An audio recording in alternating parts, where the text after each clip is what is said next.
Ladies and gentlemen, I think I found the only people here at Paraclete XP who are off on a Saturday afternoon.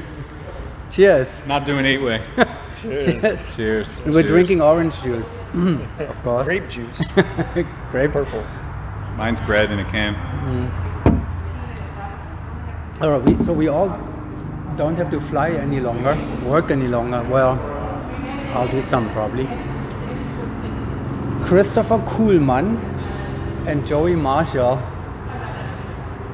Arizona airspeed members of the latest generation, of the second From second generation. of the 10th airspeed generation probably. Is that a fact? He's a fact checker, so he's gonna like look right it now. up. He's like I'm going gonna through check his, you now. he's going through his Rolodex in his head. I was making it up, so so you can research it for me, and then we'll throw it out to 10 the would audience. be too many because that would be 95, right? 10 would be like what 2 or 3. Yeah, it's close. If you take it by the year, then definitely. Each year probably each generation probably each lineup lasts what 3 to 4 years. Not, the pace the airspeed pace had picked up a little bit in the past years. Yeah, that's true. So now it will slow down probably again because you have a little time period ahead of you, right? Yeah. So this lineup is committed for. Well, we have so much to talk about. I don't really know where to begin because, we have the range second generation topic. We have the airspeed topic. Let's do the obligatory question first of all. We are now after round six rounds done. What do you think? Are you happy? I'm happy. Yep. We definitely came in today, round 1, and we had the nerves going on the team, and we weren't. Did you, huh? Yeah, we weren't flying as clean. Yeah, I want to say that again. It happens even to airspeed. It happens to everybody. Round 1, right? Yeah, of course. We didn't fly as clean and as light as we had been flying, but we still kept it together and performed. And I think as the day went on, we started to find more of our groove, more of our comfort. And yeah, it's a good day. Always when you get to deal with competition nerves, that's great because practice is practice and it's easy. When you have people staring on the glass and you have expectations for yourselves, that's when you can really make it or break it. People staring at the glass and at this. I'm sure that there are 5 Belgians and 1 South African who are 5 or 6 of the 150 live viewers probably on there. Yeah, and as much as I do care about that, that's the last thing I'm thinking about. I think it's more our own expectations that get in our head, especially when you're flying and something goes wrong or whatever, and it's like, you sort of you feel it, and you're like, and then the ability to keep moving through it and make it better from there, it means a lot. For me, it's all about rather than competition best, it's always about personal best. That's the most constant thing that you can find in your performance is never mind the competition best, think about your personal best. So if you motivate yourself by saying, hey, I want to have 10 good rounds, like good rounds, and you know what that feels like, that is going to get the best out of you. Whereas competition best, maybe you're just not going to be the best that day. Maybe you're going to be the best by 20 points without even trying. And it's like, so for us, it's all about 10 good rounds. But it is a little bit different in the fishbowl, isn't it? I mean, the feeling, like the subjective impression, and when you're in there and you know that people are really looking at you, it's different in free fall, right? Mm-hmm. And in free fall, you really feel like you can focus on yourself, and there's some competition pressure, but not so directly as it is here. Do you feel it when you're inside? Do you know people are? I think at Win Games, like our first month on airspeed, that was our biggest hurdle for me and Joey, because it was like, this is an event, but mostly competitors there, right? And that event, it was like people are just coming there, drinking coffee outside, watching, and like cameras and everything. And we're like, what is this? We've never experienced something like that, because the only tunnel meets we'd ever done were XP in New Hampshire. Yeah. So it was just a different world. And I think that really helped us, because it was like, all that noise on the outside, you just quiet it, and it's like you look at your team and they calm you down. right? And you don't see everything on the outside, but it's still like that. You still have the nerves, you know. Wind games was really tough because everybody internationally knows airspeed, but nobody internationally knows Chris and Joey. So everybody at that meet, we could feel it. We're like, oh, who are these two guys? Whereas in the U.S., a lot of people know us, but internationally, everybody's like, let's see what these two guys are all about. You know, Fresh meat. and we could feel that, and blocking that out is tough. But at the end of the day, whether you're in free fall or whether you're in the tunnel, you have a lot of distractions. Free fall has more distractions, whereas the tunnel has more like distractions of people watching. So at the end of the day, learning to deal with distractions is the same either way. Like when somebody's at the glass staring you as you're lining up, you don't look in the eye. No, you know? look at them and you wink. You embrace it, Or you give it and a then big you smile, give the count. Yeah. I think of it more of a meditation practice where I acknowledge that everybody's there and is looking at me, but I don't identify with anything other than my skydive. But that is super interesting because yes, I mean, you know, distraction control, we know that is in skydiving extremely important. It's for every athletic sport, you know, competition, it's important. But for us, it seems to be, but they're very different. They are there, indoor and outdoor, but they're very different. Yeah. That's a very interesting observation. And then, of course, on top of all that distraction, there is then Mr. Sonic watching it. We know he's watching, right? He's You know watching he's here and watching. there. And then, so that is probably the biggest distraction, the biggest pressure that is coming, right? Nah. We know he's watching, Cheers, but Sonic. he'll love us anyway. Yeah, he's Yeah, Mr. omnipresent. Anyhow, two things actually. There's so much, but I don't, you know, there's stuff. I also 8-way begins very soon. Yeah. I see everybody now. I think every team that I'm watching is now kind of walking into the center, just pretending to not touch the floor, you know, and only touching the frame because the time begins to run if you're touching the grid, right? Yeah. And but as soon as, you know, the launching is coming, people are kind of walking, tripling out of into the flying chamber. In the beginning, you're the first team that I saw doing that, and then everybody said, oh, you know, why are you doing that? And now everybody's doing it.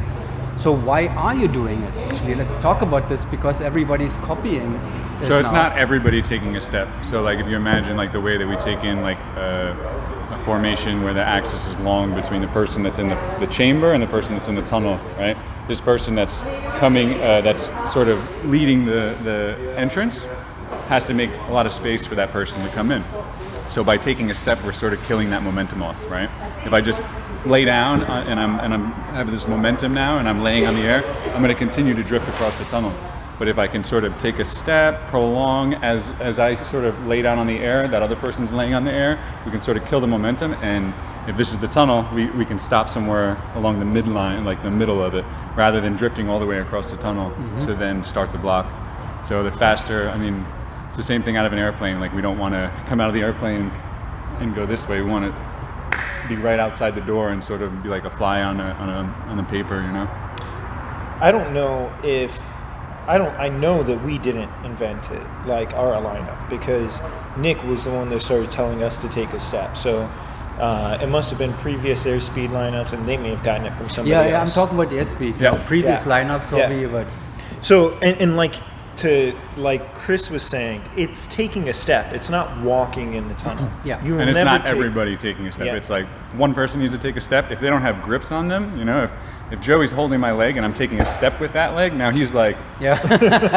so it's like, it makes no sense, right? We're just making it harder for somebody. But if, like a good example is a 3 for Tail, right? Tail comes in, he's got 2 grips on his hand. He'll have 1 on the door, right? So he comes down on one, but he's going to take a step to make room for that point who's doing the individual 540.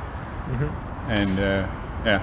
Yeah, it almost seems as if now the entry into the wind tunnel, the 4-way entry into a wind tunnel, takes more scientific research and preparations than an exit from an airplane.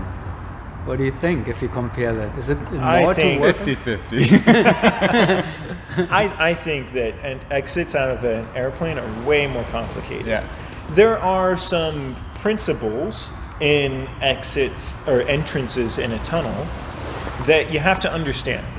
And then you just shuffle people around and you're always doing kind of the same thing. Whether or not you, for example, whether or not you take a step, you kind of feel it. You feel a little insecure doing the exit. Oh, I'm going to take a step. And then you try it again. Maybe I can do it without taking the step. If you pull it off, great. If not, keep the step in. And you just kind of do them all. Like we did the alternate Q exit on round 6. Yep. And had we ever done that? No. Yeah, we were like, it's kind of like a 2 exit or a 2 entrance.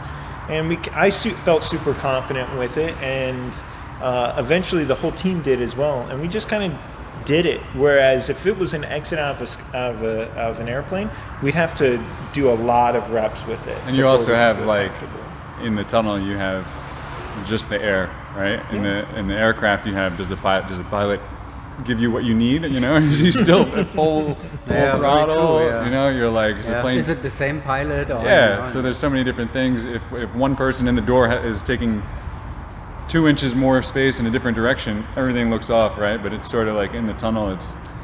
And in the plane, you have the option to move it a little bit, you know, because the door is wider. Yeah. Interesting. Let's move to the other topic, and that is your former teammate. Bren? Yeah. Bren. Let's talk about Bren. She is a killer, man. She came out here and did Hell Week, 8-way all week. She's out here training 4-way at night. The girls' team XP G4 look great. Their 8-way teams look great.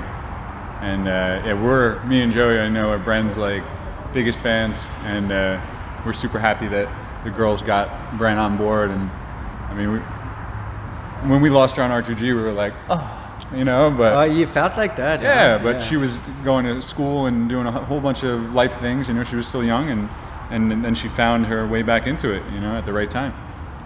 Yeah, and that really excites us, you know, because we, on R2G, pretty much everybody that was on R2G that stuck, pretty much everybody that was on R2G was in it to win it. And when Bren had to leave, it was because she was super young. Like, we needed a permission slip from her parents the first time we brought her to the tunnel because she was under 18. Yeah. And when she had to kind of explore the rest of her life, it kind of broke our heart a bit. But seeing her make a return extremely excites us. Yeah. And when we heard she was coming back, I could only imagine what it was like for Michelle especially, because the hardest thing with the team, the most important thing with the team, is building trust. And when you have that trust, like you trust a teammate, yeah, maybe you can grab this person and that person and learn to trust them. But when you have somebody you trust, that's so powerful. And I know that as a piece, Bren and Michelle have that. And yeah, Michelle and Bren, they were the rear piece for R2G, right? Yeah. And front piece, the two of you were the front piece. Yep. Mm-hmm. So Chris, you've turned into a center inside machine. Inside center now, yeah. Yeah, pretty amazing. What do you like better?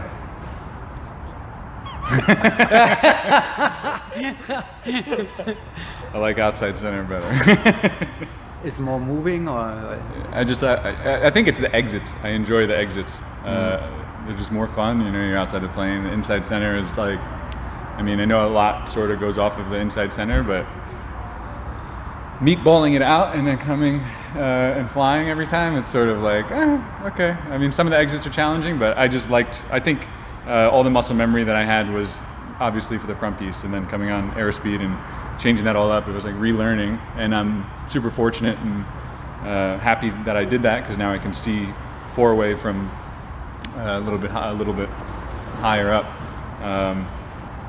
But yeah, outside center. I keep telling Nick, like, every time we're building something and it's like a chance that I could be like point on an 18 and be with Joey as an outside center and be like, why don't we just do these 18s? Like, me and Joey know how to do these. And Mikhail and Nick will look at us and they'll be like, don't know what's wrong with this kid. But I think that's the future, right? Like being able to swap with your whoever, you know, and build the most efficient blocks or whatever, and be able to fly efficiently with them should be the future of four-way. And I think hopefully we'll embrace it soon. Chris is the inspiration on airspeed as it exists right now. He's the inspiration for all the most alternate engineerings you can imagine. Like, I'm not even joking. Nick and Mikhail cannot keep up, and neither can I, cannot keep up with the way this guy wants to do skydives. Like, we don't have a righty 15 right now. But man, Chris, every time he's like, another opportunity lost, righty 15, you know, and so many things. They've embraced a lot of it, though. So that's probably the only thing that you don't have yet after all the other things that you have. We've been doing partner swapped sevens because me and Chris are really familiar turning sevens together. So it's like, ooh, easy. The nines too, like those blocks that usually mess up flow. But I'm definitely hoping for one day being able to like start pushing like the 6, the 18, Dude, we tried 21. doing like alternate 11s to really tie a sequence together, and we're like, but it muscle memory. The main thing is the main thing that we're struggling with is the 9. So the thing with the 9 is that it has a tendency to if you really want to engineer a jump with the 9 in it properly, it makes you want to do how do you say it? What's a good way of saying it? Where you do a mirror. Different. You're mirroring it. Mirroring every. So like other the first page. page is this way, and the next page will be mirrored the other way. Yeah, there you go. Yeah. And that's double the memory that a normal slot switcher would have, right? Mm-hmm. And then throw a 5 in there too. Yeah, throw a 5 and then go like, whoa. Well, we had mirror imaging on 17. We had mirror imaging in the old days. Yeah. So you didn't have memory, you just had, mirroring. Yeah, you're just remembering 8 to 10 Same points. job all the time, just one page this way, the other page that way. Yeah. Interesting, maybe that'll also come back with the flexibility of the continuity plans now. Yeah. It's the most efficient puzzle. That's what's always going to win in people's ability to perform with those the most efficient puzzles. I want to mention also, that it is even more impressive with Chris, becoming not only the most creative, but, Joey point always, Mikhail point always. I think one exception, he had 1 year in a point slot. No, he's tail. Nick, Mikhail, tail, that's what I meant. he was point for a bit, right? He was point for at least a year. Yeah, short time, very short time. He joined the team on point, let's put it that way. So anyhow, and then Niklas, now it's all sorts anyway, and that's been Swiss Army knife, that man. Yeah. And then you that's totally new this year for you. Yeah, so we got on the team in 2019 in December, right? Yeah. So that's when we started, that's when I got to start flying inside center. You were Joey's outside front piece partner in Ford. And then Nick got Joey and Mikhail got me. Yeah. So it is very possible now that that you may travel to your first world championship together with Bree, right? Yeah. Doesn't everything kind of go this way? You are at this point in time the strongest US forward team. There's probably not. I don't think anybody can question that. If you look at the scoreboard and the numbers. So we'll see what's happening at the nationals. But same is for what's the name? XPG4. XPG4. Yeah. Yep. They're the strongest women's. So they're aiming at the nationals and they want to qualify for the next world meet. So you may end up. The band is back together. We are just. We might be on different different buses, but we're all going to the same show. We're trying to get back together to fly together. I mean, we knew that would get you quite excited.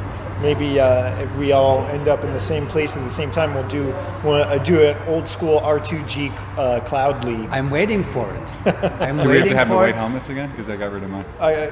Mine is under vinyl. It's vinyled up. Yeah. And so is yours, I think. Remember to include me in this project. I can't wait to see it. It's going to be outdoor, right? So we'll have him shoot video. Oh, okay. Or we got to bring Sonic. Yeah, I can shoot video. Sonic we can do. Sonic can do be outside. Do the level. Somebody is doing the level. Somebody's doing the top video. Yeah, I'm all up for that. So the next world meet is in Eloy, right? Yep. Well, wouldn't it be nice to have it in Gold Coast again or something. You know, Yeah. that the whole like Michelle would. We were discussing this. I was like, man, world meet's always in the Yeah. nicest places, right? And it was like, I was on XP8 and like we won nationals that year. And I was like, oh, we're going to the Worlds. And then I was like, where's Worlds? They were like, Yeah. Siberia. And I was like, Yeah. huh. And then when like I was off the team and I was on airspeed, I was like, don't have to go to Siberia. That's great. Yeah. And then, you know, I was hoping for next Worlds, if we had an opportunity to get there, it was going to be somewhere nice, somewhere cool, because I love to travel. And I'm always like, as soon as we're done training somewhere, like in Spain or whatever, I'm like, give me a week of like go explore.